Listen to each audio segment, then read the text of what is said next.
Welcome to Cigar. Cigar Public. And welcome to Cigar Public.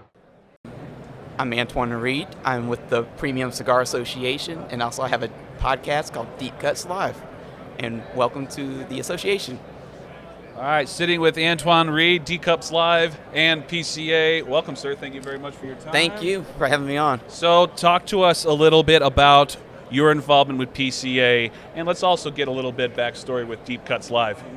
So, I joined PCA as its content director in March of this year, the 21st. So, I'm past my 3 months. Right. And I also have a podcast on the side called Deep Cuts Live, which is something that I started during the pandemic because I couldn't come to trade shows and nobody could travel. So I have different people from the industry on, and we just talk about basically business and life and entrepreneurship. So something that everyone, whether you're a cigar smoker or not, can relate to. Excellent. So the idea behind D Cups Live, what are some of the things you're trying to spread messages about? I want people to see a different side of the cigar industry. I think so many people think tobacco, first of all, we all group together. So right now we're competing with the vape people, the e-cigarette people, cigarette people, and cigars are its own category, completely different. So what I really wanted to do was basically humanize or personalize the cigar industry. I think a lot of the other podcasts out there usually focus on products. So wrapper, binder, filler, this is what you usually get. What I wanted to do was basically focus on who are the people making it. So people like Ferry Otego, Michael Herklotz. Where did he come from? Like, how did he get into this industry? He has such an interesting story. Correct. Ernesto Perez Carrillo coming from Cuba. Rafael Nodal coming from Cuba. So these are stories that get lost in the midst of, as we're just talking about, do we like this cigar or not? Oh, this cigar was bad, this cigar was good. There's a whole another story that's not being told. Absolutely.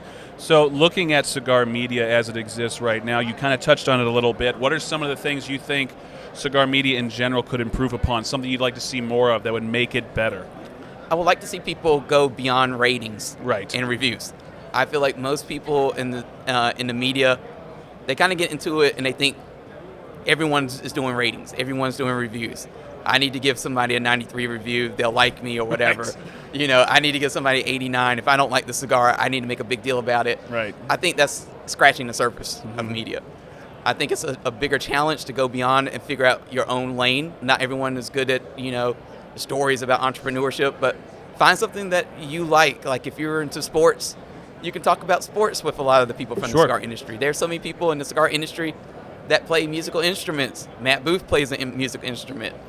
Michael Herklotz, Ernesto Perez Carrillo, Nick Perdomo. Yep. There's so much we can talk about. So I think you just have to find what interests you and be bold to make that decision to kind of bring that to the forefront in your media or your content.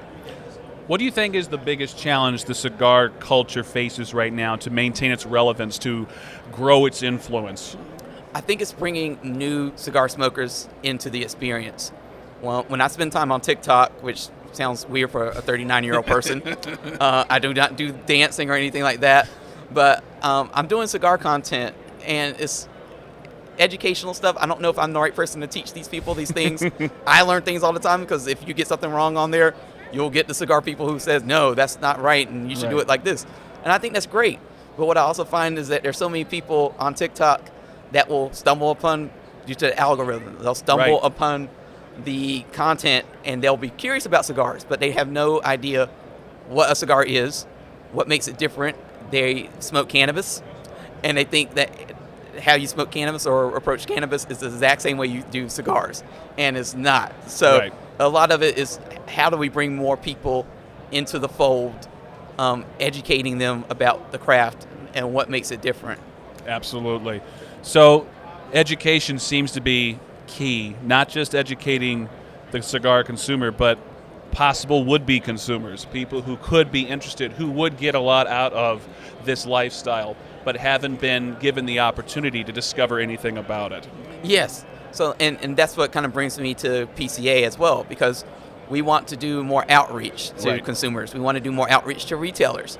We want to educate people on what it is we're fighting for. I think sometimes we miss the context, and we don't have the context of what what are we fighting for? Like when you come to the trade show, what is this trade show for? Is it just to sell product? Right. It's not. It's much bigger than right, that. yeah. And there's other trade shows out there that it is basically It a is the selling product, show. right. And there's nothing wrong with that. That's just the nature of it.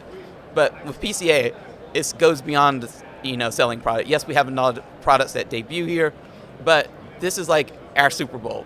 Right. This is like for the industry. Like you come here from whatever walk of life you come from.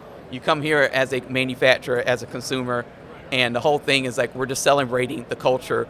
We networking. I've never met you before today. Now I know you. We're networking with different people. Exactly. We leave the show with new friends. We leave the show just having a good sense of what the industry is about today here in 2023. Absolutely. Antoine, a pleasure, sir. Thank you. Thank you for coming by the booth. Thank you.